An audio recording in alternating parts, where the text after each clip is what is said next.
stand by for a brand new episode of All Things Good and Nerdy.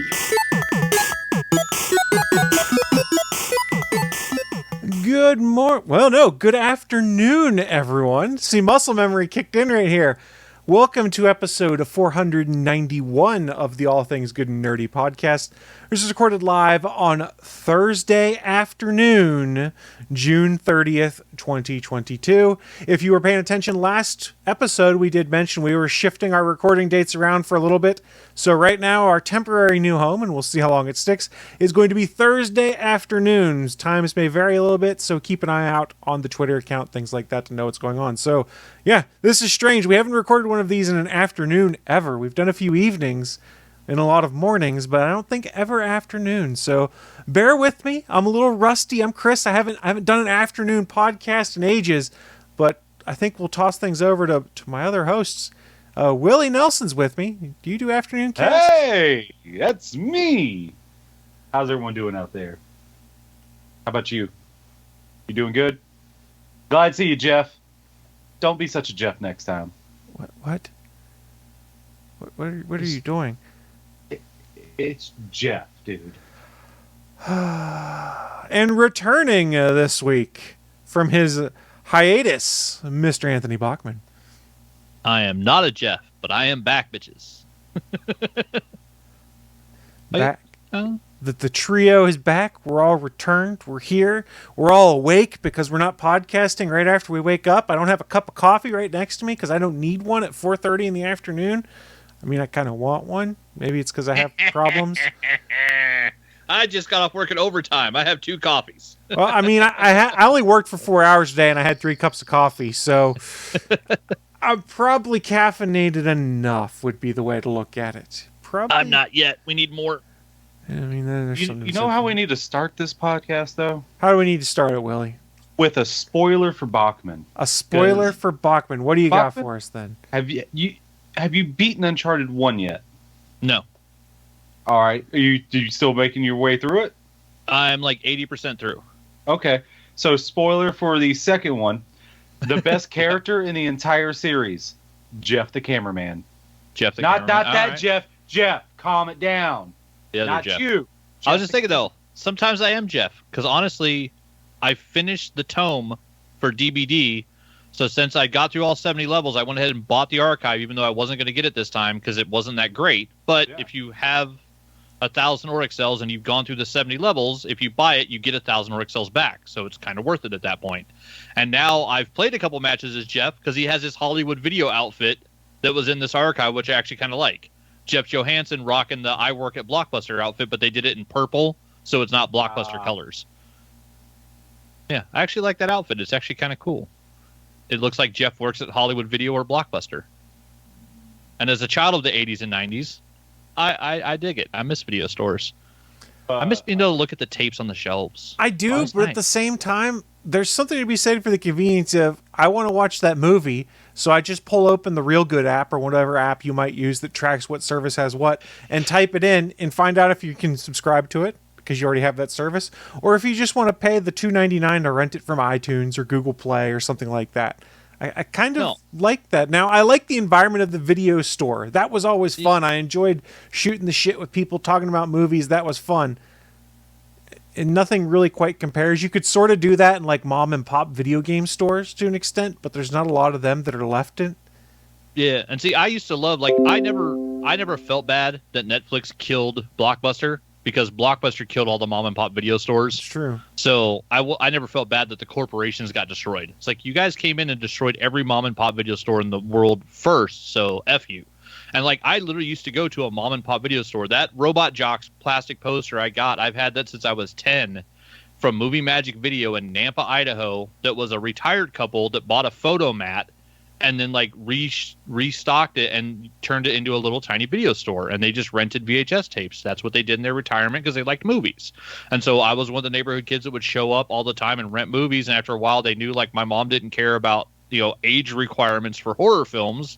So like, even though I was, 10, 11, 12, they'd let me rent R-rated films because they knew my mom was okay with it. Nice. And it was just a mom and pop store. Like, they weren't worried about getting in trouble because they knew their customers. They were the ones running it. They were there all the time when it was open. I'd go rent 3 or 4 movies and bring them back. And like when they'd get new posters, they'd give me their old ones. My whole room in high school that was covered in posters, most of it was from posters I got from that retired couple. And to me at the time, they felt like they were in their late 80s. They were probably in their mid 50s because I was 10. And so, you know, age is always different when you're much younger. But yeah, I loved going to that place. And I don't know, the convenience factor these days is great. You can literally type in where can I stream it, and like you can find almost anything. The only downside of that is you have to know the name of the movie you're looking for.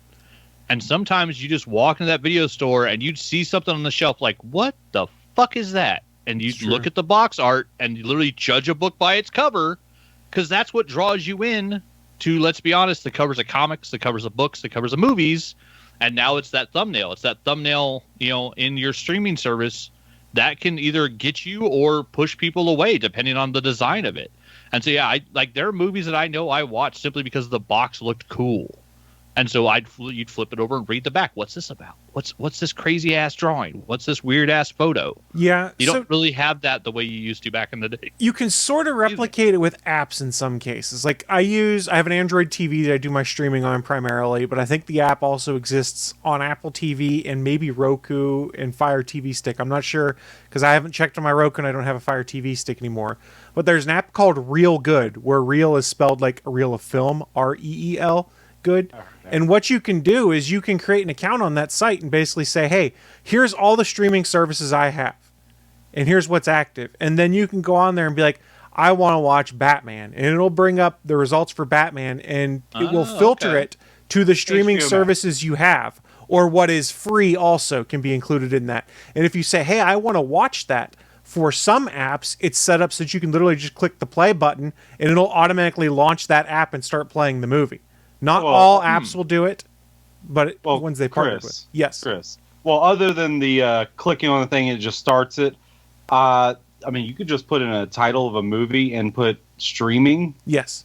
Or you just put in the name of the movie and you click on it, it'll show you where it's streaming. Right. And the Google search results will do that, things like that. But what I was going to get to with Real Good also is when you bring up a movie there, like it tells you, it has like links to trailers to it that's embedded in there, who all's in it, what movies are similar. And once it started to learn the movies you've watched, it starts making recommendations because everything does anymore.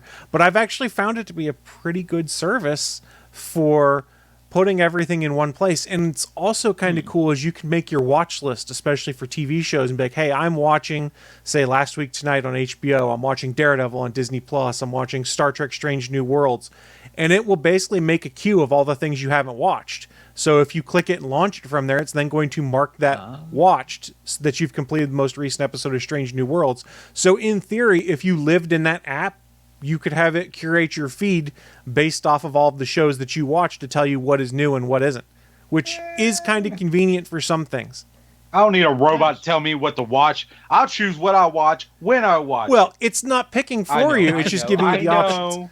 So, I mean, and that's something that's really tough. We've talked about in this show before. That in this world, there's 10,000 streaming subscriptions, and trying to keep track of everything you want to watch is a pain in the butt. Like, I'm behind, for instance, 3 weeks on Star Trek Strange New Worlds right now. Not because I don't like it, but because I had other stuff I was watching, and I had other stuff that got in the way. Like, life gets in the way sometimes, and I haven't had a chance to watch it. So life it's kind of finds a way. It also finds a way. Life finds a way to get in the way. So it's kind of cool that if I've stopped using it because it became overwhelming because I got so far behind on things. But it was neat for a while to basically have that queue in Real Good where I could be like, okay, here's all of my new stuff that I need to burn my way through. And then it updates based off what I watched through the interface. Or you can go in there and be like, okay, I'm caught up on Last Week Tonight and just mark it completed. For instance, it'll update your unwatched queue. So there is some cool stuff like that that's out there. Real Good doesn't pay us. I don't even know if they have advertising connections with podcasts and stuff like that. So this is just me saying, hey, this is a service I've liked. Feel free to give it a try if you guys want. I mean, it auto-logged me in with a Google account, so that's nice. So we don't know if they do, but you know who does? Raid Shadow Legends. They'll sponsor anything but this podcast, apparently. You sons of bitches. Yeah. And after all the money I spent on that, Yeah, game, that's how all we of get it's them as depressed. sponsors. We call them sons of bitches. You see, it's pre-planning. You see, just like when we played Dead by Daylight, Bach. Remember those nights when we were just like, come on, find us a match, you piece of shit. And as soon as Well, you yeah. shit talk it, that's when it finds you a match. It says Usually, like, hey, yeah. you can't talk to me like that. I'll find you a match and show you. Oh, and there's so much reasons to talk shit about DBD right now. Actually, I do have a question about that. Before I do, I have another question that's preemptively from previously what we talked about Mm-hmm. concurrently before we got to this point. I'm just saying words now. My brain hurts. So, That one. was the plan. So one, would you still call something a board game if it doesn't have if it's not really a board? If it's like a table, like mostly cards. Would you still call it a board game? Just for simplicity. Like if it's something that literally has no boards whatsoever, I would call it a tabletop game. Fair enough. I mean, is anyone really going to argue with you? Say board game. I bring this up because not you really, mentioned 'cause, like, earlier. Yeah, because sometimes if you go to play a board game, you pull something out of a box and put it on a table. Even if it doesn't necessarily have a board, I don't think anybody would argue that it wasn't a board game. So one of my favorite things is I have the Blockbuster game. I've the board seen game. it. Is it good? I Okay. almost bought it. I mean, it's if you have friends and I don't play it have with them, friends. like. I mean, in real life. Chris ain't got friends. Only weeb. I ain't got no friends, man. I can't But, play I this mean- game, man. And it also kind of, I'm great at fucking movies. So, like, the whole point of it is you have a whole stack of cards that has, like, different movies in it. That's, like, different. I don't get what the point of You that just is. said your fucking movies. I'm very curious. Oh. It's called porn, man. Jesus Christ. Anyway. So pretty much there's a list of names of movies in there, and pretty much you have to choose whether or not you want to give clues or one person on the team, because it's a team-based game, 2 teams.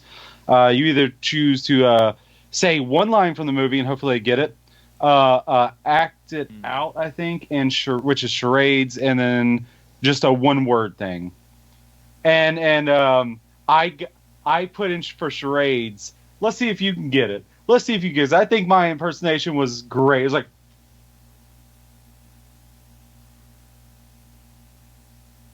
for the audio listeners, I'm scrunching my face and I'm squeezing my nips. Cable guy? No, Meet the Parents. Yeah, that's it. Meet the parents. Because he's trying to do a De Niro while saying, "I have nipples, Greg. Can you milk me?" Yeah. You see, Yeah. you got it. Yeah, that was the greatest clue I think I could have got for it, and someone did. Someone got it. Nice. Yeah, nice. you just got it too. Well, I mean, yeah, but I wasn't That De Niro not face. actually playing the game right now. Yeah, that De Niro face is It's good. It's pride. it's a thing. It is a thing. And then the other thing I wanted to mention, I wanted to go, yeah, but the best thing about the Blockbuster game is that it comes in a case that looks like a Blockbuster VHS, like the case that comes with the VHS tape. It looks like that. It's a little bit bigger, but I was like, yeah, just for that, you got me, Target. You got me, Target. They've had it on sale too, because I almost bought it when I saw it on sale, and then I was like, I got enough board games I haven't had a chance to play right now. I'm not buying another one.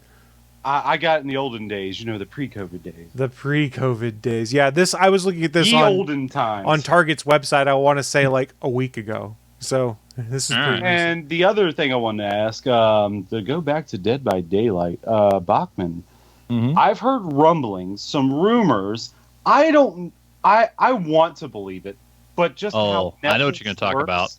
I don't know if I can believe it. They're saying there may be a second. They're bringing back the Stranger Things chapter, the purchase. If you didn't already have it, hopefully that means Hawkins too. And there's going to be a new chapter with new characters from it. With I don't think saying his name is going to be a problem with spoilers for Stranger Things, but what Vecna. As So a killer. I've heard back and forth on like the Twitters.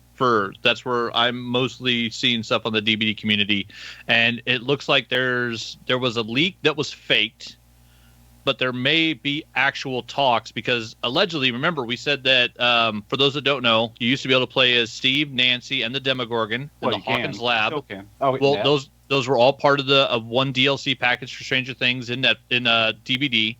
Netflix pulled them and canceled their contract with Behavior, so all that stuff was removed from the store. All the perks were changed to be generic perks for the 9 perks available for those 3 characters. And if you hadn't already bought those characters and all of their costumes, it was out of the store. You couldn't get them. So right now, supposedly, you can't buy any of that stuff, even though I guess there was a DLC sale on Steam, and a bunch of people were like, "Well, one of the Steam sales is Stranger Things, so let's grab that now while we can." So I think there might have been a mistake there, but all of this was because allegedly Stranger Things was going to have their own video game made by Netflix. Netflix is going to get into the video game market. We've heard nothing since we reported that like 2 years ago, and they pulled Stranger Things from DVD. Those of us that already bought the DLC had the characters. We didn't lose them, but the Hawkins map has been gone. We haven't been able to play the Hawkins map for like a year, and yeah, it actually was a pretty cool map. The rumblings are that there are talks, but I have seen nothing where it's actual solid fact. It's literally just DVD leak accounts talking about it, but there's a possibility of a return of Stranger Things to DVD, and if so, if it were to come back, that Vecna might be added as another killer, and then more Stranger Things, characters as survivors. Yeah, I heard Joyce Myers is one of them. That's what I've heard. Yeah, I mean, but there's so many options too. Like the fact that if they could do the Scoops Ahoy, Steve's friend that works there, the female, having her as a legendary character. Yeah, Robin. The fact that we don't have a legendary skin as Robin in the Scoops Ahoy outfit to run along with Steve is kind of sad. And like it would suck to be one of the locked legendaries that DVD does, because I hate their locked costumes. But like, we need Robin in the game. Like, if you're gonna have Nancy and Steve's in his Scoops Ahoy outfit, we need Robin in the Scoops Ahoy outfit. Give it to us. We want it. But yeah, so it's all rumblings. I've seen nothing that's actual factual. Some people were saying that I think Polyester, who's a big streamer, had looked at the NDA. And there was stuff in it where people would say, like, oh, this was a leaked NDA that was real. And, like, inside the NDA, there was, like, falsified addresses that didn't match up with, Behavior's actual address, the actual address for, like, Netflix headquarters. So it looks like everything that was leaked on that is 100% false. But the rumors still continue that Netflix and Behavior are in talks. So it's possible. I have my fingers crossed. I hope it happens. Because, we need a Hopper skin. We need like a Joyce Myers skin.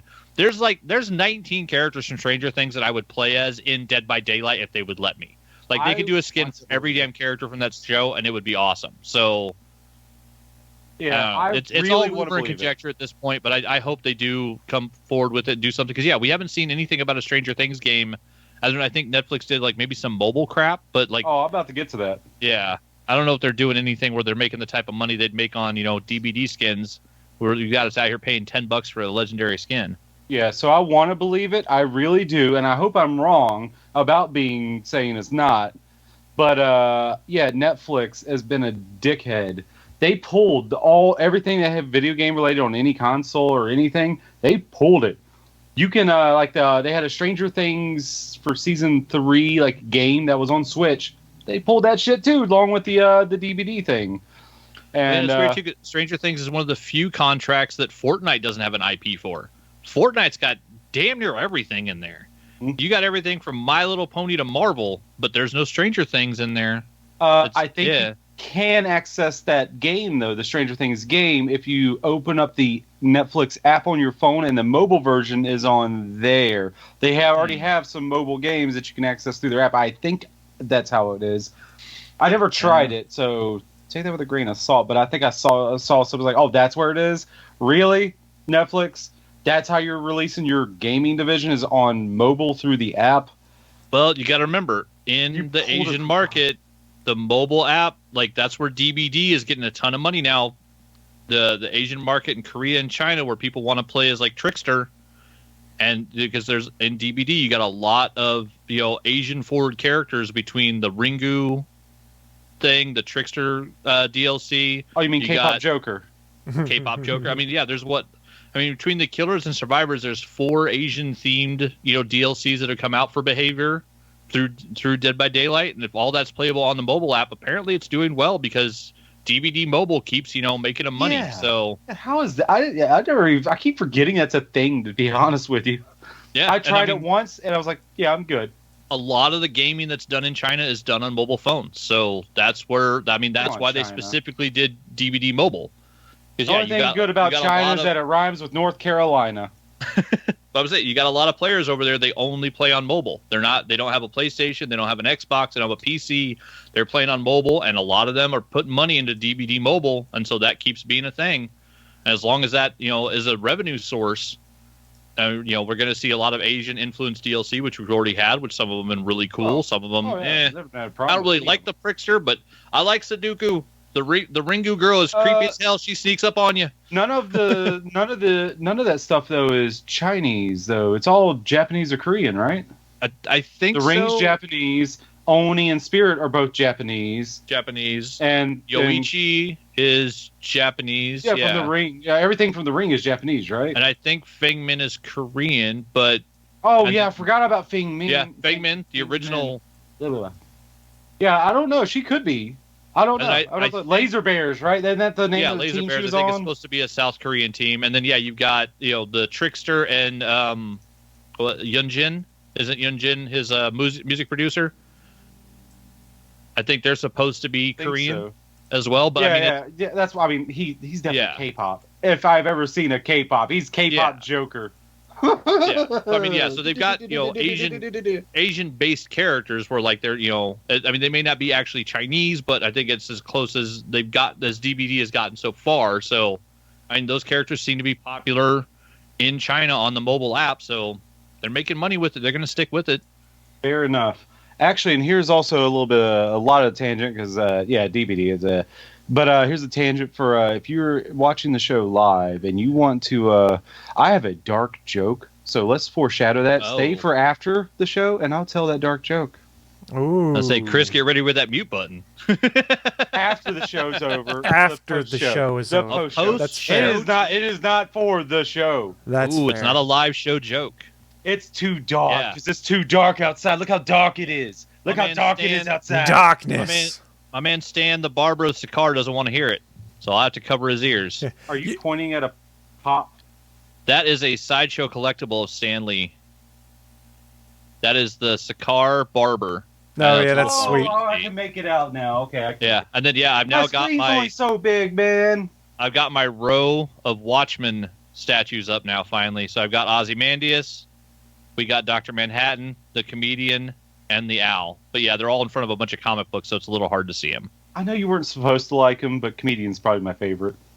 Yeah, you're not really. Yeah, except for the whole rapey thing. That was. I also enjoyed how he was Jeffrey Dean Morgan in the movie, because anything with Jeffrey Dean Morgan, I'm going to like. I was going to say, Jeffrey Dean Morgan's great at anything, Side note, whether you're supposed to like him or not. But before we pivot into the news of the week, did you guys see that Jeffrey Dean Morgan is supposedly in talks to be in The Boys season 4? I can't wait. He needs to be. I can't wait. He and Eric Kripke, the showrunner, they work together on Supernatural and other stuff. So they're friends and they like working together. So he's like, I got to do this.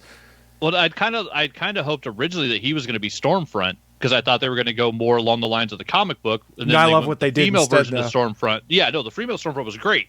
And so he doesn't work for that, but it's there's so many other crazy characters in the world of The Boys that they could have Jeffrey Dean Morgan play. It's just kind of a toss. It's just get him in there because he's great. And especially now, his son, Dean Winchester's in the show. We got Soldier Boy running around, so it'd be hilarious to bring the Winchesters back together again for one more show. Yeah, I do have to say, before we transition to the news, The Boys gets better with every episode, I think. Yeah, despite the fact that I thought I knew what was going to happen in Herogasm. What I expected you can't be prepared. Didn't happen. No one can prepare you for Herogasm. I still can't believe that they got that much from the comics and the debauchery of Herogasm on screen. And I did find out that Amazon didn't have a standards and practices group, and they kind of had to develop one after the Herogasm episode, where they kind of drew the line at, we can't actually show a person fucking an octopus. So that was CGI that they did after the fact. They weren't allowed to do it on set. You can't harm an animal, even if it's not harmed way it was a puppet on set that they then CGI'd, and they go, if you're looking at it, there's really no way he could actually be hitting any hole on it or something to that effect is what came out. It was absolutely hilarious. If you get a chance, follow the Boys account on Twitter, and they've been doing a bunch of behind the scenes stuff, and it's been the absolutely stuff they're showing is amazing. All right, so I'm glad you brought my news of the week. Can animals consent? No. I did not return for this, Willie. Live from the ATGN studios on the internet. It's the news of the week.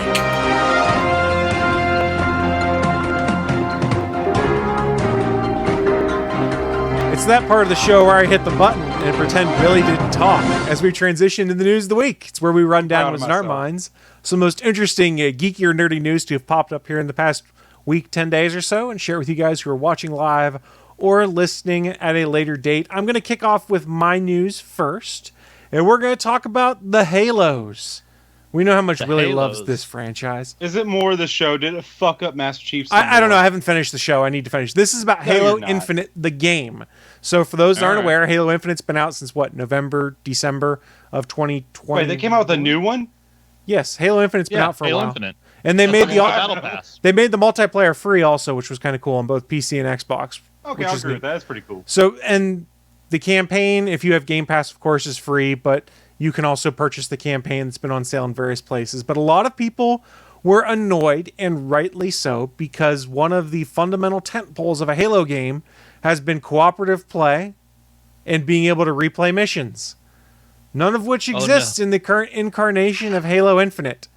So you play the campaign one time, and then it says, no, you're locked out. You can't never play the campaign that is correct, because it's an open world-ish game, so you're still left in the open world. Now, why do I bring this up? Because 343 Industries had mentioned that things that will get added to the game later were the ability to replay missions, to have cooperative play with your friends, and things like that.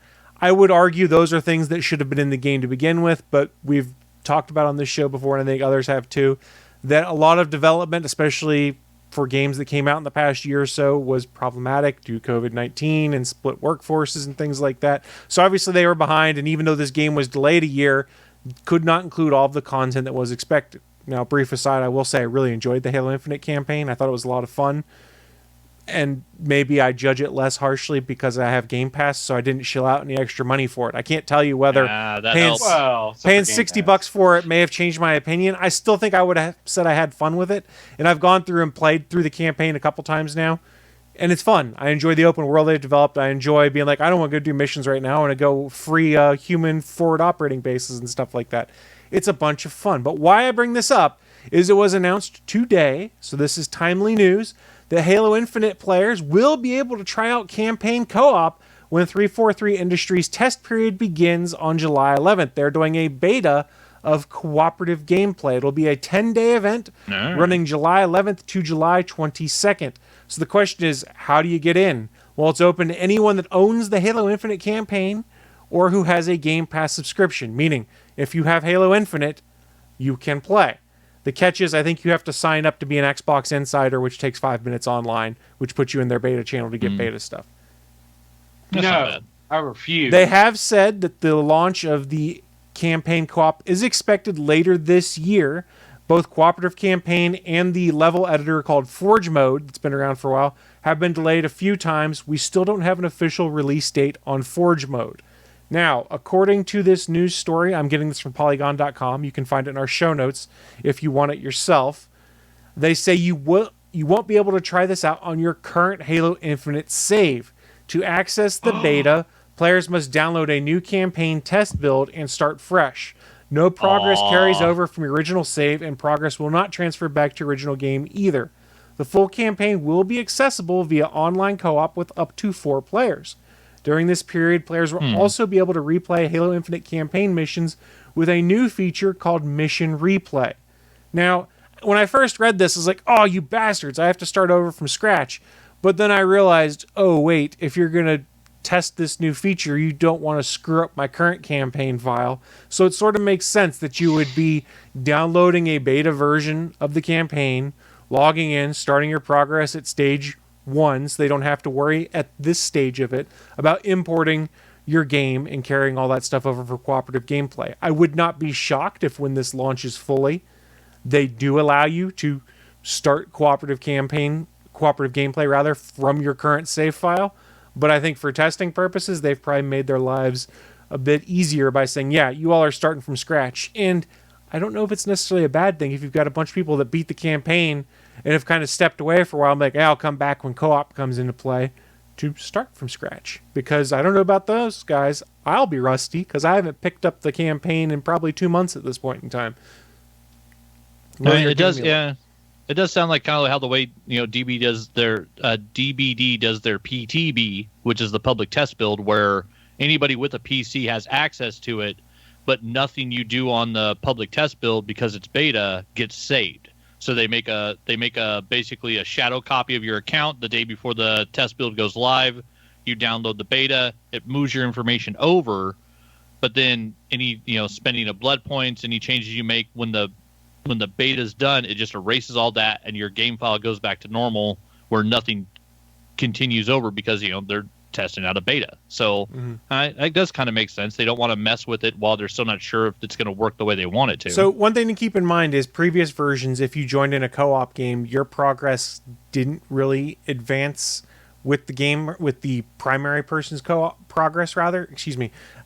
They had some information here on an interview that they did with the principal software engineering lead, Isaac Bender, and the lead world designer, John Mulkey, about it. I'm just going to read real quick something from the interview with Mulkey, where he says... One of their software leads is a Bender?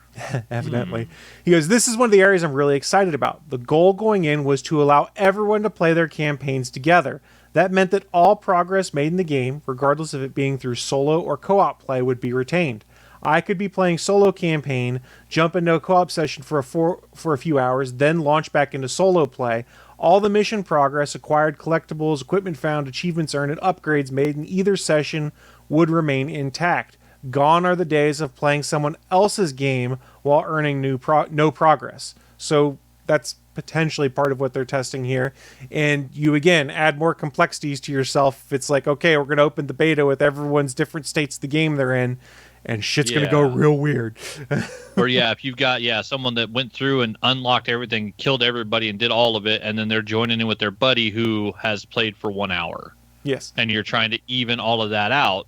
Yeah, that could be problematic. Where I guess, if you have everybody start at 0 from the jump, and then you try to match, keep all progress saved with people going in and out of multiplayer playing solo.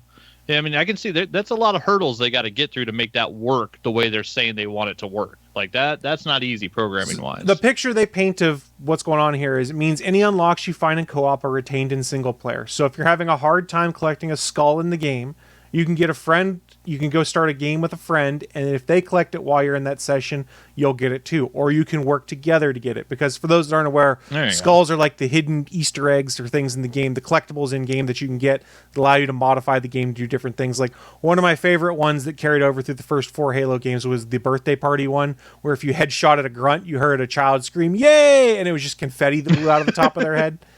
Nice. It was one of my favorite ones. Are they human skulls or alien skulls that you're collecting? Yes. They look human enough. I'm not 100% sure that means they're human. Okay. All right.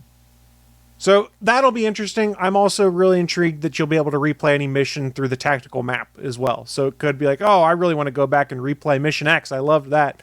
Which the current way you do that is you start a new campaign file and get to it, and then you can replay it, which is problematic if it's a mission you really like at the end or anything like that. So I'm curious to see where they go with it. I'm really intrigued, though, to see when this officially drops out of beta and becomes active, the cooperative gameplay. Because my wife, for instance, is like, I wouldn't mind playing the game, but I don't want to play it by myself. So I was like, okay, well, we can co-op it. And her brother also has it, too. So I was like, well, at the very least, you can put the 3 of us in a squad together and squad up and have some fun. Because squad up cooperative Halo is some of the most fun I've had in console gaming. Going back to Halo 2, I remember squatting up with my friends to play. I remember when Halo 3 came out, my buddies and I were at the launch at GameStop at midnight. We went straight home and did a cooperative gaming via Xbox Live so that we could beat the entire game that night. And it was a ton of fun. And we kept doing that on higher difficulties to collect all the skulls and stuff afterwards. So cooperative gaming in Halo is like part of its base nature. So to have it coming back, I'm really excited. Well, and the way that launching without it is kind of weird. That co-op in Halo wasn't that was always kind of a base feature. You wanted to, especially at least with 2 people, you want to be able to play together and just run through and shoot grunts. It's a little strange to not have that as an option. Yeah, it's weird that things don't come out that often with couch co-op anymore. Yeah, couch co-op's kind of gone away. And like I mentioned, part of the problem that we saw with a bunch of games is games have evolved into game as a service. So you'll get the first installment of it, and then we'll drop extra pieces when they're ready, which I guess is good for customers because they'll eventually get it all, but it's probably even more hellacious for the developers because it's like, oh, we got the game done. Oh, shit, we're into crunch on this stuff that was supposed to be in the game that we couldn't get done, so we're just going to keep crunching. So I think it cuts both ways. I think it also lends more power to a customer to be like, yeah, I'm not buying this game yet because it's not the full game, and holding off and buying it later, which may affect the profit of the game because when a customer buys it, say 6 months later, when you patch in this core capability, it's probably not $60 brand new anymore. You hope it's not. Remember when games came complete? Yeah. Hey, you know what did it the best? I mean, the absolute best recently in the last couple of years. I think it came out 4 years ago. God of War. No DLC. It was all in the game. And it was just, that is the game. It was a great game. You didn't have to worry. Sure, there's patches to fix, like, little minor things, but that was about it. And it's a game that they let slide right until it's ready. But there's rumors going around again that I think on 2 weeks ago we had talked about that gotten debunked about God of War Ragnarok sliding right. And now those rumors are started up again that God of War Ragnarok might be sliding right. Here's what I know. I hope it does. It'll come out when it's ready. Yeah, I hope it does. I don't have a PS5 yet. I can't play it, so I don't want it to come out yet. You hold off and you make it good. I think I do it. Then fuck everyone else. Speaking of that, Bachman, I do have a new motto in Dead by Daylight. I know I'm going back to it. Fuck randoms. If you're in a match with one other person or two other people and there's a random or two randoms, we're getting out. We're leaving them on the hook. We're fuck altruistic. We're just getting out. That's a new motto. Fuck randoms. All right. Fair enough. Sure DBD should sell that as a T-shirt in their store because, please contact me for royalty rights. Well, they're going to say they came up with that before you did, I'm betting. Oh, that's a big 10-4 no, because I'm going to say I did it. I did it. It's right here, right now. It's pinpointed at this moment at 5 p.m. Eastern Time, June 30th, 2022. If you could provide proof that you came up with it before then, fuck off. On that note, we've wrapped my Halo news by talking about Dead by Daylight. Goddamn right, fuck randoms. So let's move on over and say, hey, Bachman, what you got for us? I got some Dead by Daylight news. God damn it. God damn it. All things good and Dead by Daylight, I swear to God. That's right. Well, Chris, I'll start playing. I'll start with my one little short thing. So there was a little pop-up I saw on Hollywood Reporter. They got a resurrection happening over there. Michael Bay resurrects Platinum Dunes and signs a first-look deal with Universal. So after having done the action movie Ambulance for the Universal Studio, they've now got Resurrection of Platinum Dunes, and I'm wondering if it's a good or a bad thing because Platinum Dunes gave us the Friday the 13th remake that had Jared Padalecki in it. Oh, I thought you were going to say perfect nipple placement. Best line in the whole movie. Best line. You have perfect nipple placement. That was such a weird line. But that one wasn't a bad remake. The Jason in it was, a different actor. It wasn't Kane Hodder, so that part sucked. Yeah. But overall, that film wasn't bad. But at the same time, Platinum Dunes gave us the Jackie Earle Haley Freddy, which was not Freddy Krueger, not a good Nightmare on Elm Street, but it had some cool ideas in it, like the micro sleeps, like the idea that like you've stayed awake so long that your brain just is slowly shutting down, and like you see the kid that plays Quentin, like he's like watching Freddy run down an aisleway at him, and like he's falling in and out of sleep. Like there were cool ideas in there. So I don't know. The Return of Platinum Dunes, I think it's good and bad, but they're going to throw money at like non-currently used horror IP because that's what Platinum Dunes did. So I don't know. If Platinum Dunes is coming back, you guys think it's a good or a bad thing? I don't know the IP, so I have no... It all depends upon what they do with it. Like Nightmare on Elm Street remake would have been better if Freddy was innocent and this is his revenge. True, that could have worked. That would have made it so much better. So from the article, Bay created Platinum Dunes with Fuller and then partner Andrew Form. In 2001, the company went on to establish itself as a purveyor of slick horror movies such as remakes of the Texas Chainsaw Massacre, Friday the 13th, and Nightmare on Elm Street, and then the franchises The Purge and Ouija. Did they do multiple Ouija movies? I knew they did all the Purge ones, which those were good. We're talking about I'm horror waiting for movies. I know nothing. I'm waiting man. for the Yeah. sequel where the brother comes in and it's a Luigi movie. It's a Luigi here. Awful. See. Luigi's found- the best brother. Fuck off. See, yeah, the latter two, The Purge and Ouija, were made for Universal. It found new levels of success, critical and financial, when it made the John Krasinski directed A Quiet Place films. So those were Platinum Dunes. Oh yeah. Company's movies have grossed over $2.7 billion at the box office. Fuller and Form left Dunes in 2018, and then Bay went on to form Bay Films, and then Fuller and Form split in 2020. Dunes previously had a first-look deal with Paramount, and most recently was set up at Sony, despite the disappointing box office for April's Ambulance, which starred Jake Gyllenhaal and Yahya Abdul-Mateen II and made $51 million worldwide. Universal was happy with the movie and with Bay, and is keen on continuing with the good vibes.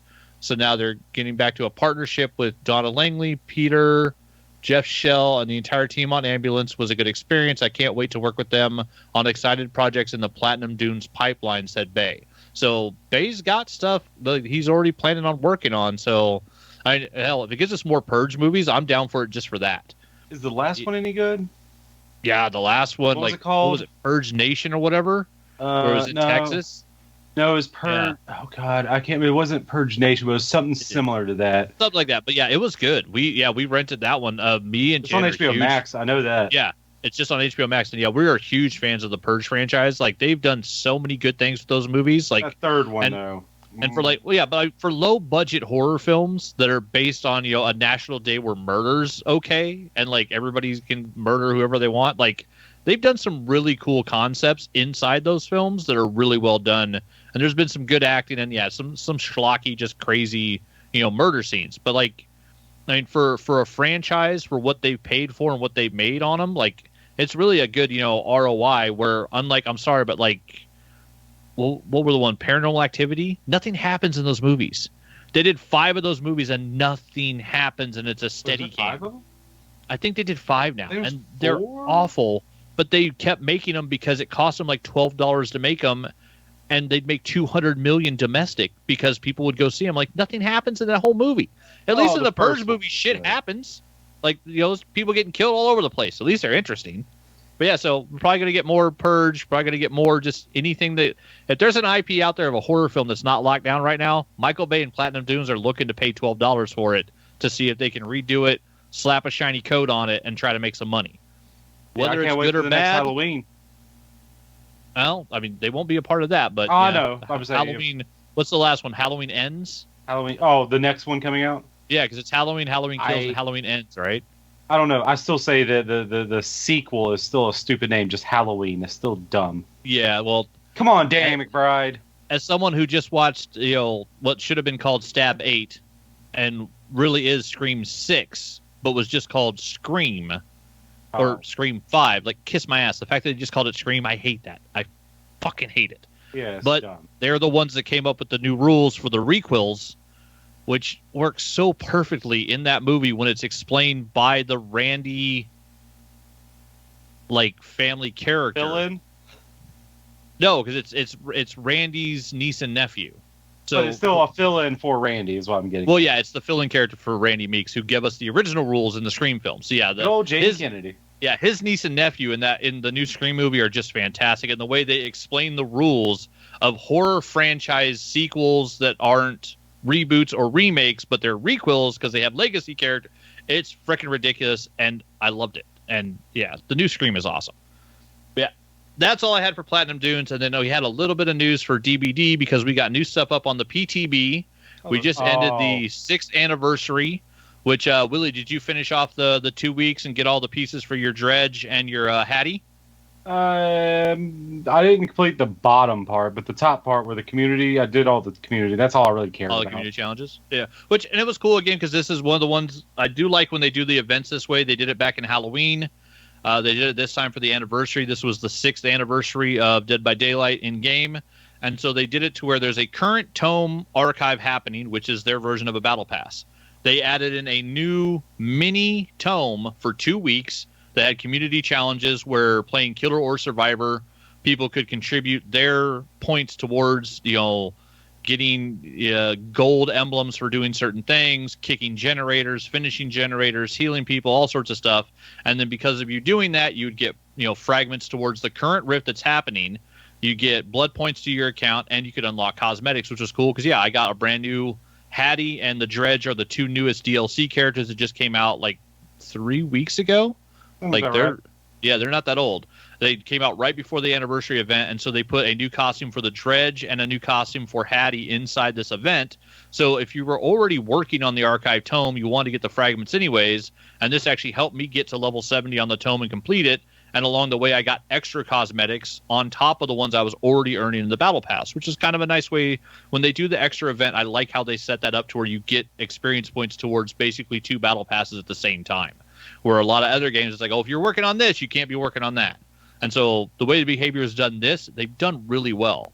And then they did do the update for the PTB came out yesterday. I went in and looked at it. And so they made a lot of huge changes to gameplay, which I'm not going to go over all of them other than they updated. It takes 90 seconds now for a single survivor to do a generator instead of 80. So that's gone up. And then they've changed how bloodlust tiers work. Killer's kicking a gen now does more damage to the generator and knocks it down. What is it? 2.5%. And then Killer's actions are faster on the PTB. And then they made a change to roughly 40 perks in the game, including We're Going to Live Forever and Barbecue and Chili will no longer have blood points associated with them.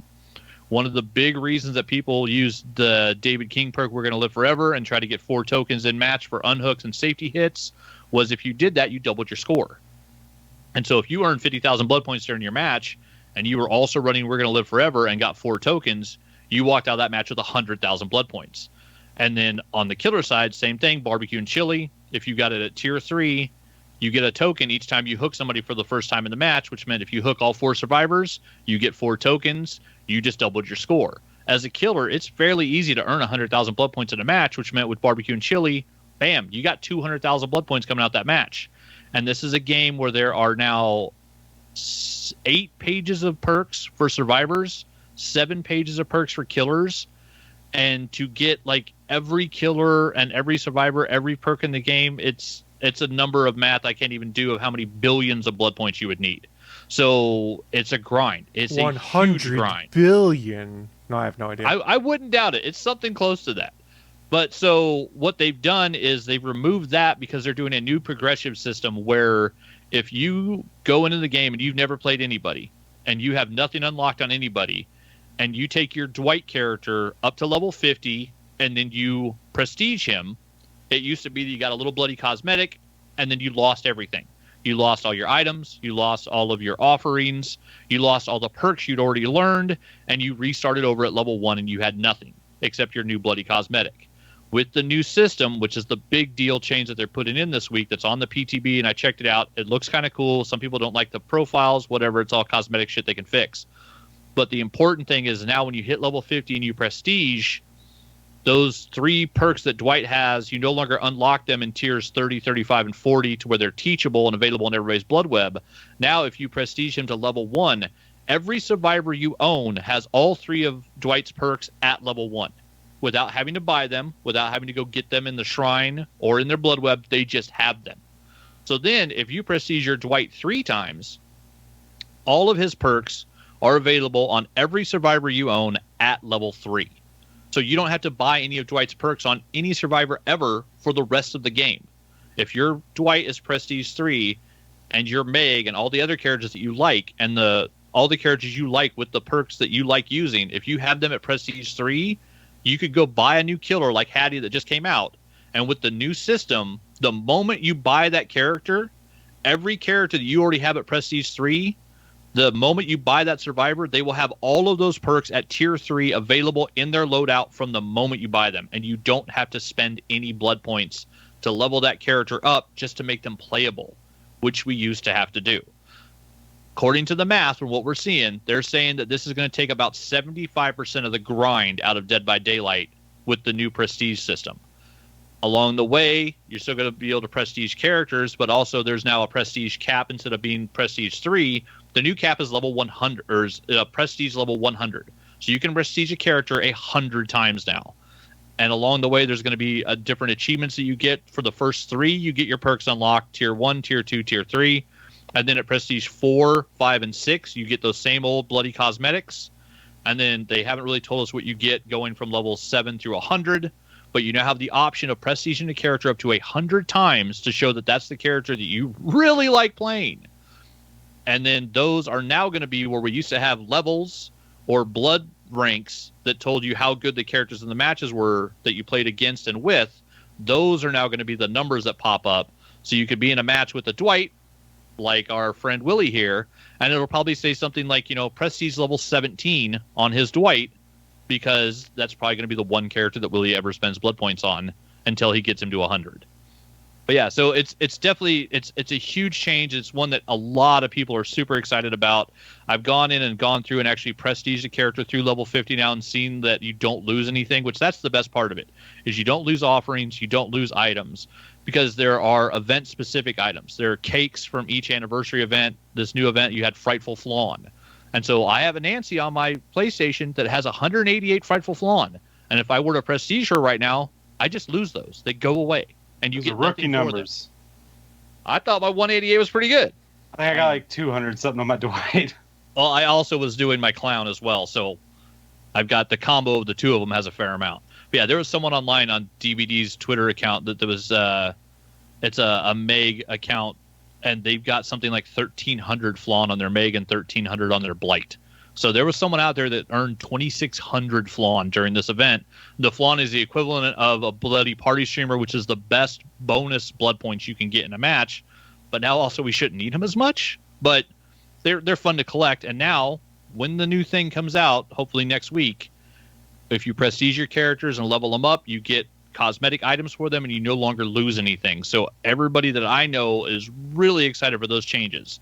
The changes to the 40 some odd perks in the meta, not so much, but we don't know how that's going to work until people actually get to play it. So I'm excited to see what they do with the meta changes, because also we're getting a baseline borrowed time for every character with a speed boost off the hook to try to stop killers from camping. Everybody gets a 5-second you can't be hit off the hook without someone having to have borrowed time, which that is going to be good, because anything that can stop camping and tunneling in this game needs to be done, because it is freaking ridiculous how awful some killers are at this game, and just will hook someone and then stand there in their face, and then as soon as they get unhooked, hit them, hook them again, hit them, hook them again, and then go on to the next person. Some people call it a play style. I just call it being a douchebag, because it means you're awful at the game and you're making nobody have any fun. But yeah, the baseline barbecue, or the baseline borrow time that's being installed, looks like it's going to be a really good change to the game. And then yeah, there's some other changes people don't like Dead Hard is now just dead. It doesn't have a speed boost to it anymore. So yeah, there's a whole lot of people complaining about some of the changes, but we'll see how the meta shifts out, because you change 40 perks in a game that has 80, you're changing a lot of the game. So the PTB right now, there's a whole lot of people trying stuff out and trying to find new builds and see how the game's going to change with the longer times for working on the gens. So DBD is going through a massive change right now, and it's going to be fun to see how it shakes out in probably the next 2 to 3 weeks. They butchered my most OP perk in the game. Which one? Butchered it. Spine chill. Yeah, you don't get the speed boost anymore through Windows, right? Oh, I didn't give a fuck about that. I'm not gonna lie. It's just it's just when the killer's looking at you. I think they're making some changes from what they already announced for it. They were gonna change it to if the killer has line of sight of you. Yeah, like, so if they're behind a wall and looking your way, it doesn't count. Only if they have a direct line of view to you. Yeah, I think they changed it now. If they're looking your way and you're in their terror radius. I think they're changing it. I thought I heard, but I could be wrong. Maybe, yeah, because I remember the original update. Let's see, Spine Chill, getting notified within a 36-meter range if the killer's within range and is looking at you with a clear line of sight.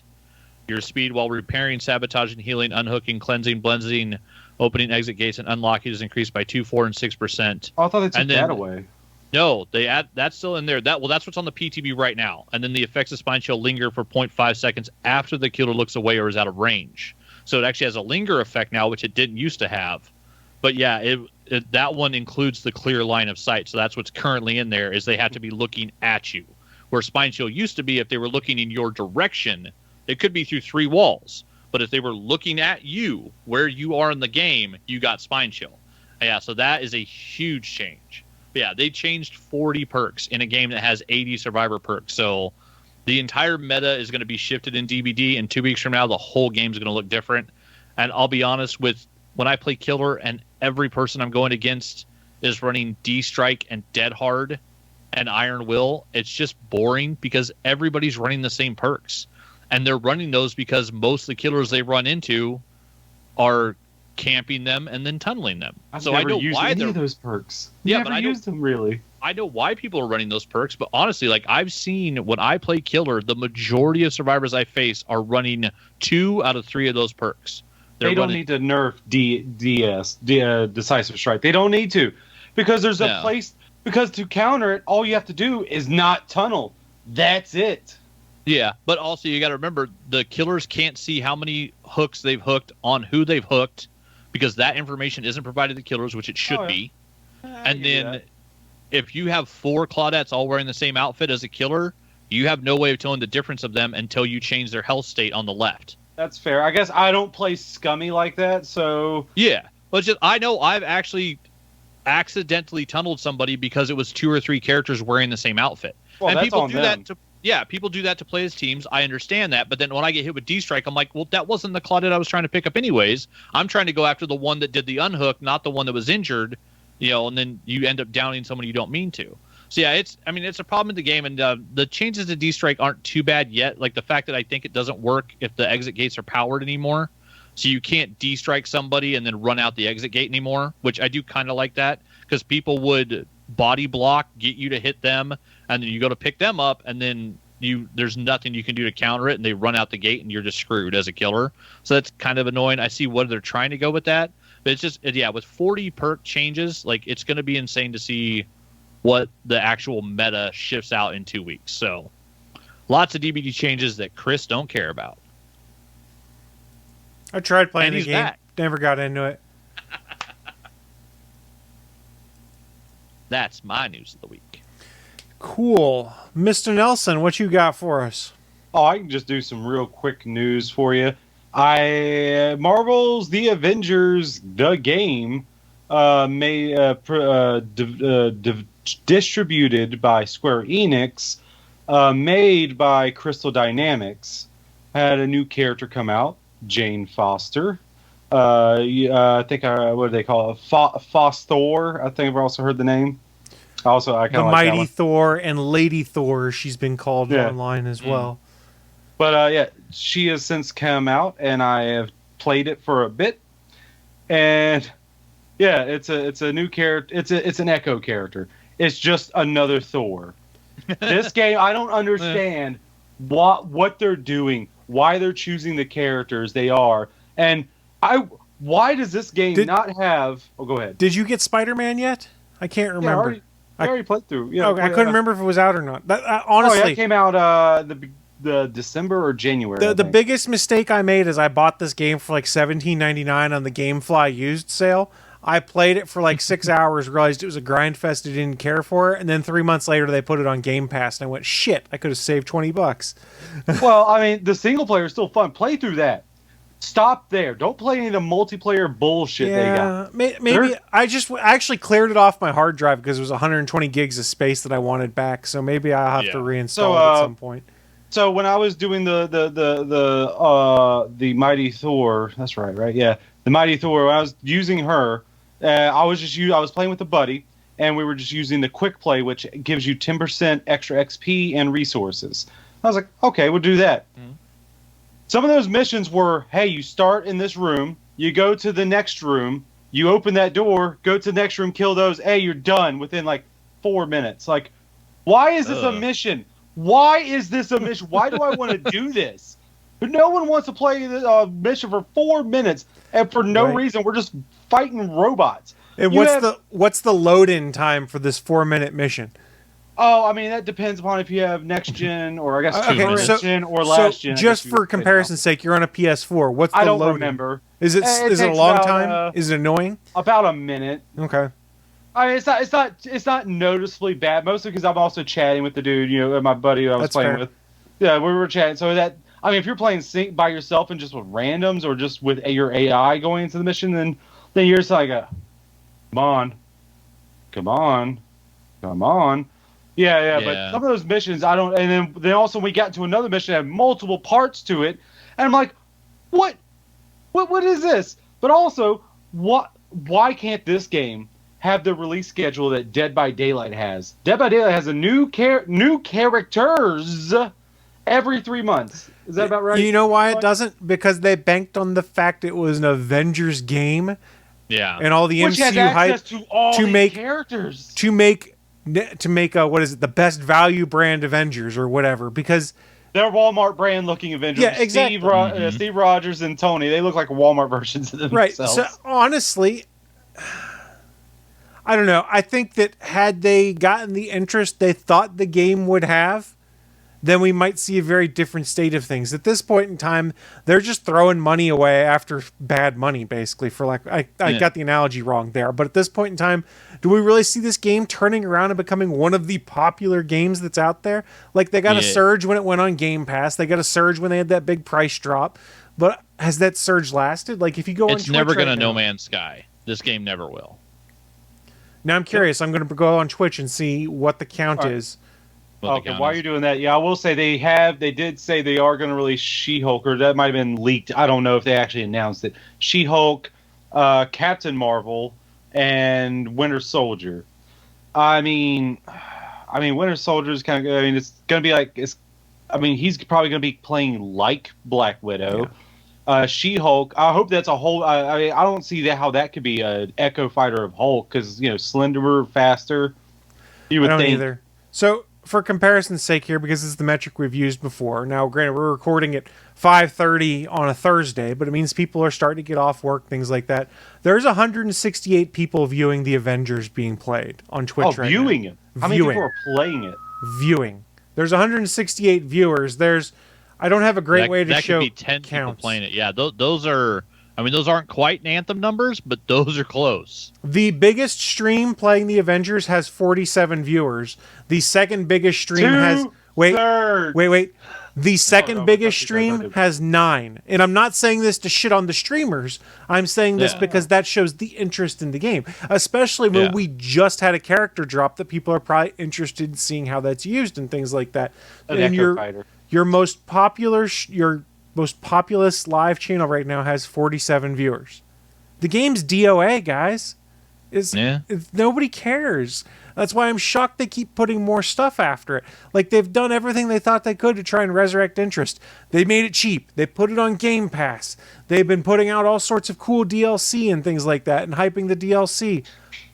Nobody cares because once you get past the campaign, the gameplay is boring and repetitive. It just turns into, I've got to grind more to do stuff. And then when they put their updates out, the first round of updates or whatever, didn't they make it harder to progress versus making it easier? Yep. And by comparison, there's 31,000 people watching Dead by Daylight right now. Yeah. So, that's a very niche horror game. So here's, they had access to so many characters. You still only fight 3 villains after the main story. You have Taskmaster, Abomination, and they also put in their Maestro, the Maestro, which is just Hulk, like Hulk with a beard. And they haven't added anyone new. Like, what are you doing? Put more villains in. That's why I liked Ultimate Alliance 1 and 2. They put in some people I never even fucking heard of. And I played this game for the first time. I was like, oh, who's this? Who's Fing Fang Foom? And X-Men Legends put all sorts of stuff into it. For comparison's sake, Marvel's Spider-Man Miles Morales, 201 live viewers right now.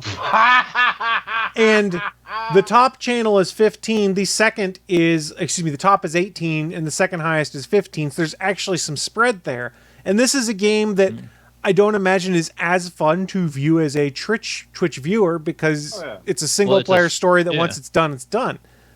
And it's a single player story that has been out for almost 2 years now. Well, I mean, how long has the Avengers game been out for? I don't honestly 2 years. remember. Is it 2 years? Yeah, I mean, I think Miles came out right Or after it. this So fall, it'll be 2 I mean, years. Miles has been out for a while. I mean, I finished Miles before I finished Ghost of Tsushima, and that was a bit ago. So it'll be 2 years in August. The initial release Yeah, date for Marvel's this is Avengers fall. was August 2020. So we're So- almost there. Here's the big problem. Here's the characters they released since post-release. Kate Bishop, Hawkeye. Oh, and they're echoes of each other. They're both archers. Yeah, like I they're the want them same both. character. Yes, Right. I want them both, but not back-to-back releases. Then they had Black Panther. Then if you have PlayStation, Spider-Man, and if you didn't have a PlayStation, you had to wait a year till fucking Jane Foster comes out. You had to wait a fucking year for to that. get a Thor Echo. And also, on top of that, sure, Black Panther also got the Wakanda whole storyline, missions and everything. There is nothing new with storyline since a year. How are you a games as a Yikes. service without the fucking service? Because it's dead, and they realized it. Let's be honest. I have no inside sources, anything like that. What do you want to bet they've cannibalized that team, and it's a skeleton crew that's continuing to develop things out, and they've moved those other folks onto other stuff that they think could be profitable. And didn't Square Enix just sell off the Crystal Dynamics Yeah, I division? think or something? I was about to mention. I Yeah. think I just heard that while my buddy was saying something about it. I didn't know much about it, didn't look it up yet. But yeah, I was like, "Are you serious?" So there's a new company working on it, or whatever. I'm not sure.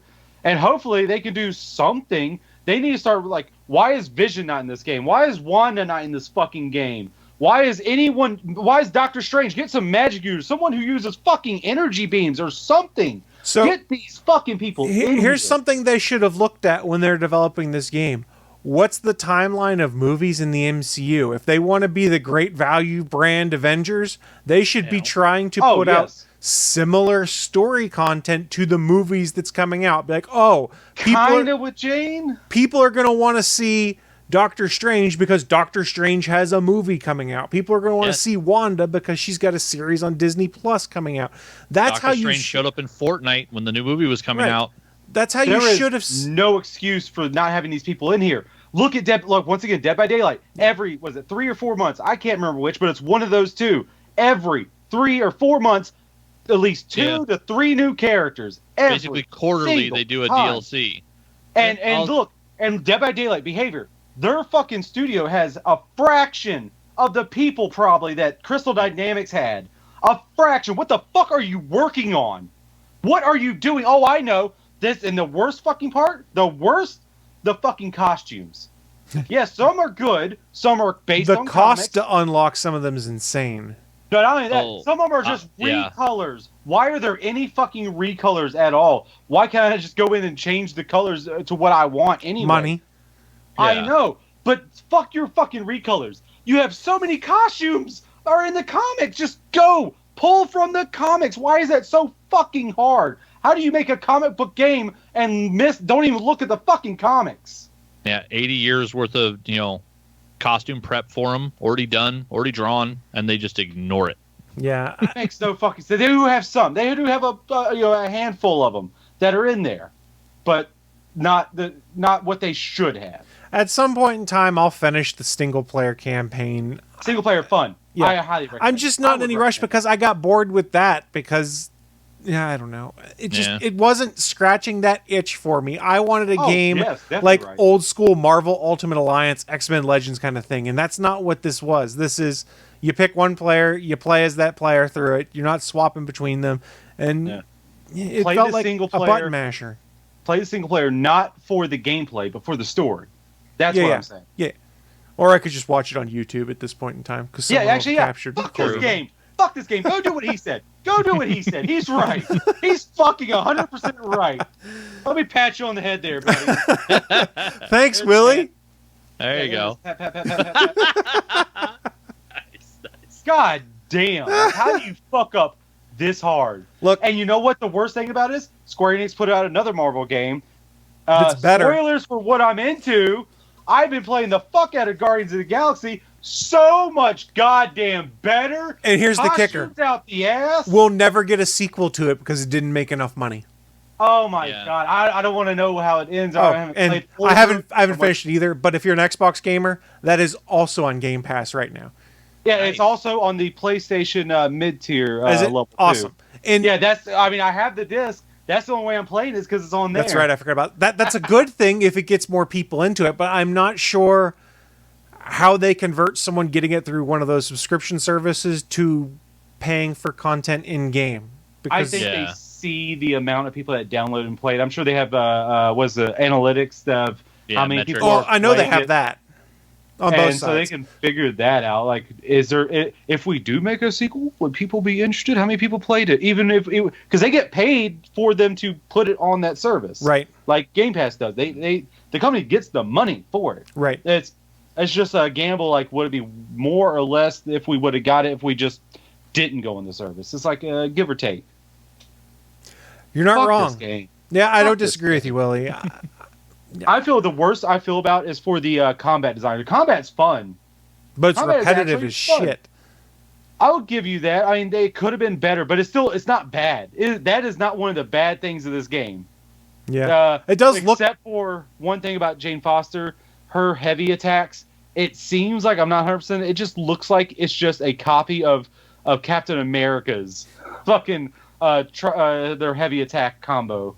It looks the same. And they did put a sizable free update out for next gen systems too, and it looks nice. It looks good. Well, Willie, from some side. For those on audio, he's masturbating furiously. Furiously. With a death grip. What I was trying to say though is that some games either just put out like a cursory next gen upgrade that really didn't do much, and others put a lot of effort into it, and others may have charged for it. And this was a free upgrade that it is noticeably different. Like, I played it without the upgrade, then I installed the upgrade through Smart Delivery, and it was noticeably different looking, looked better. And you had the option there to play with either a quality mode or graphics mode, which was kind of cool too. So quality would be, it would dynamically scale but still stay at like 60 frames per second. And graphics it was locked at 4K, it would stay at 30 frames per second. So depending on how you wanted to play, it was pretty cool. And I liked seeing that. And I liked the fact that it was free. They did the right thing there. I mean, who cares though? It's still the same game with the same marketplace, That's with true. the same fucking release schedule. Jesus All right. Christ! That being said, we need to give Willie a couple of minutes there to recover from discussing this. And we need to wrap things up here in about 10 minutes or so, because I've got to move on and take care of some other stuff, because it's getting time for me to make dinner. Actually, and one last little feed bit. things. Yes. Fuck Marvel Ultimate Alliance 3 and fuck Marvel's The Avengers. Done. All right, fair enough. But don't fuck Guardians of the Galaxy. It's a great game. Go play it yourself. What we're Or going to do make now, sensual though, sex to it. what we're going to do now, though, is we're going to wrap things up. And if you have not seen this show before, we do a segment to wrap things up. It's called What I'm Into. It's where we share the geeky and nerdy things we've been getting into so that you might want to go check them out yourselves. And I'm going to kick things off because why not? I'm the first person up. Let's see. I am behind on Star Trek Strange New Worlds. I'll get caught up on it at some point. Caught up on The Orville. I'm really enjoying this new season of The Orville on Hulu. I am caught up on The Boys. I think it's delightful. Finished Obi-Wan Kenobi. I enjoyed the end of Obi-Wan Kenobi, and I enjoyed that battle that we got. We didn't even talk about it in this episode. We'll have to touch on it next episode. People crying about Obi-Wan Kenobi not being good. I mean, you can have your opinion. I thought it was a perfectly fine television show. The show not being good. Okay, Yeah. I thought you meant like he's being evil. I was like, what? Well, and I also enjoyed well, why did he let Darth Vader go? I was like, because episode 4 happened. I'm sorry. Let's go. No. Does it kinda Fuck have everything. to? Let's make a paradox. Let's just make a Yeah. fucking paradox, everybody. It was a delight to see Ewan McGregor and Hayden Christensen return to those characters, and I enjoyed it. And whoever did the sound design for that final episode of Obi-Wan Kenobi did a fantastic job, and we can touch on it on future episodes. What I did also finally do this week, and Willie might give me a nice attaboy here, I beat Jedi Fallen Order. I hadn't played it for a long time. I'd let it sit on pause, and last week I picked it up again, and I beat it last night, actually. At about 10 o'clock, I finished it up. I was like, man, this was really good, and I'm really excited for the Jedi Survivor game when that comes out in 2023. Oh, you now. actually finished the game. I don't play a lot of video games at a You time. start a bunch. Yeah, but you don't here's finish my them. thing. I start them, then I get distracted, Bachman, and then don't you laugh? then I get I was back gonna in. say, as someone that took 2 years to play Ghost of Tsushima, I can't say nothing. It's more I start one, then other things get in the way, and then it's, well, I can play a video game or I can do the other things I need to do. So I've had time right now where I can play games, and I've enjoyed it. Like I said, though, I've turned into a casual gamer. Loved it, though. Had a bunch of fun playing it. And what's the other thing I played? It was on Game Pass. I do have a Plague question about sorry, Jedi Yeah. Fallen Order. How'd you like that last sequence of like, I gotta escape because this is an immortal being coming for me? I thought it was a lot of fun, and I was like, oh, and when I had to fight the last character, it's Vader. Game's been out for 3 years at this point in time. Who gives a shit? Fuck you. I had just beat the second sister, and my health bar was so low that if anything else hit me, I was gonna die. And I was like, how the shit am I gonna beat Darth Vader? And then I realized, oh, I'm just running away from Darth Vader. Oh, you don't. Let's go back to the principal meme. That's the neat thing. You don't. Yep. You run and hopefully they handle that really well. If you played the Force Unleashed games, it's kind of the complete opposite. You go toe to toe with Vader and you kind of kick his ass. So I wasn't sure if this was going to be a Force Unleashed kind of feeling or if it was going to be more scaled towards Darth Vader's proper powers, which is he's GD scary and there's really only two people that can beat him: Obi-Wan Kenobi and Luke Skywalker. And after there's still nothing better than the line in one of the Charles Soule comics on Vader Down. Yeah. When all the rebels are surrounded with guns, and they say, "Put your weapon down, you're surrounded," and Vader just responds with, "All I'm surrounded by is fear and dead men." That's Vader. It's fantastic. The man is a badass. I am surrounded by nothing but fear and dead men. That's the best I can do for James Earl Jones. It's actually not bad. Better than I can do. I could be a voice actor, I think. I don't know. Oh, I think you hurt Chris's brain, though. I don't know what else I've been getting into. Bachman, what you been getting into? Plague something? Plague something. Yeah. No, we've been watching The Wilds on Amazon. Been enjoying that. It's kind of another version of like Yellow Jackets is the Showtime show where it's like Yellow Jackets like a crash volleyball team. The Wilds is teenagers kind of like stranded on an island as like a team building exercise. Really weird show. Been enjoying that. We're on the second season of that. I'm all caught up on The Boys. We finished Obi-Wan. I've been enjoying the hell out of Miss Marvel. It's weird because like it's one of those things where like I was, I'm a huge Kevin Smith fan. I was stoked when he came up with Yoga Hosers. He, properly provided like, not provided, but like put that movie out and said, hey, this is a movie for like teenage girls. Like that's what it was for. His daughter stars in it. Rose Depp starred in it with her. Like it was like him trying to do like a John Hughes film. But it's like, this is a movie starring teenage girls. It's for teenage girls.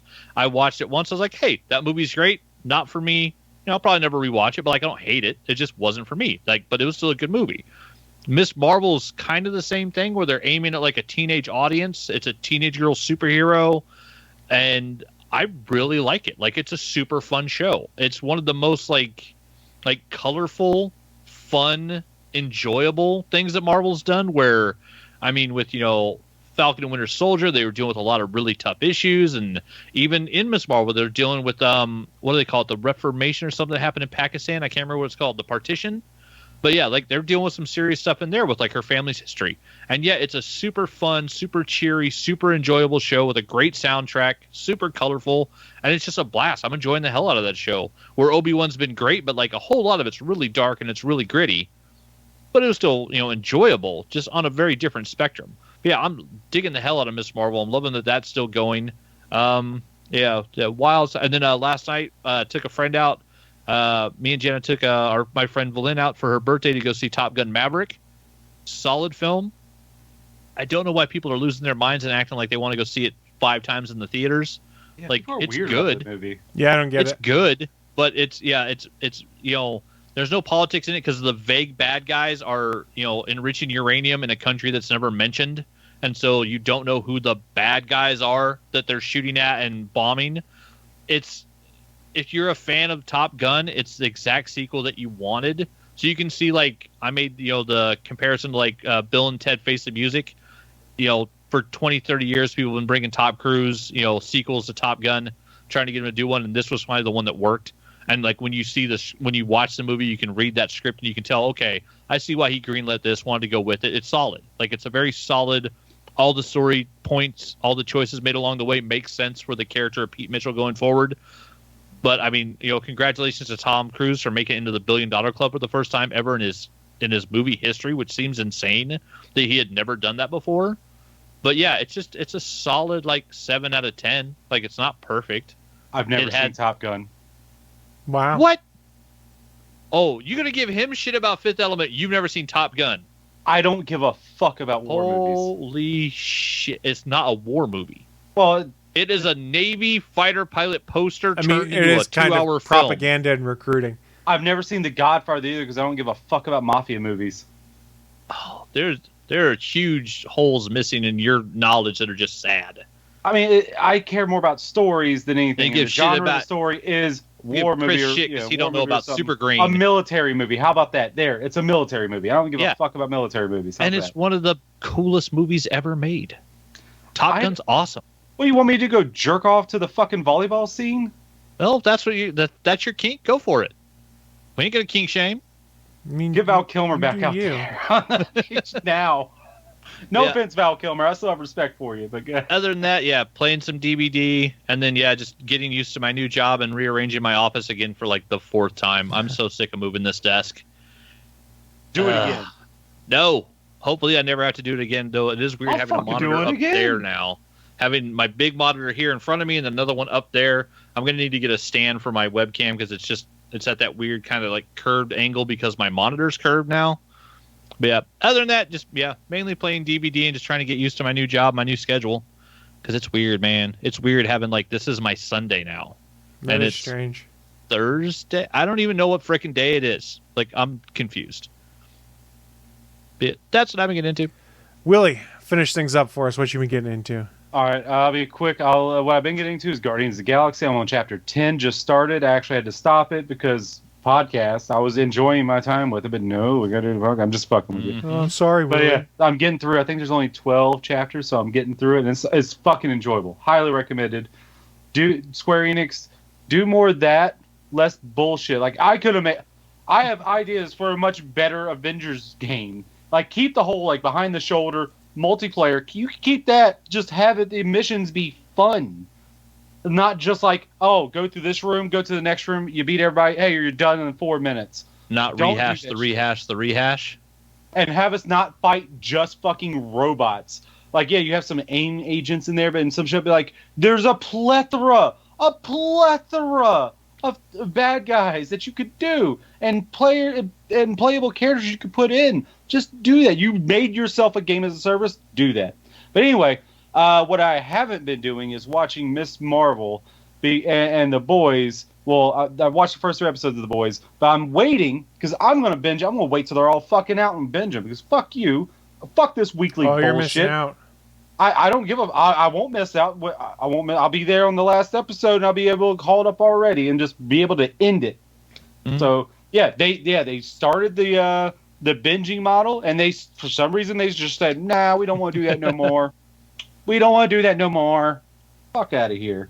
What else? I did finish up Obi-Wan. It was. I mean, I'm not much of a Star Wars guy, but it was entertaining. I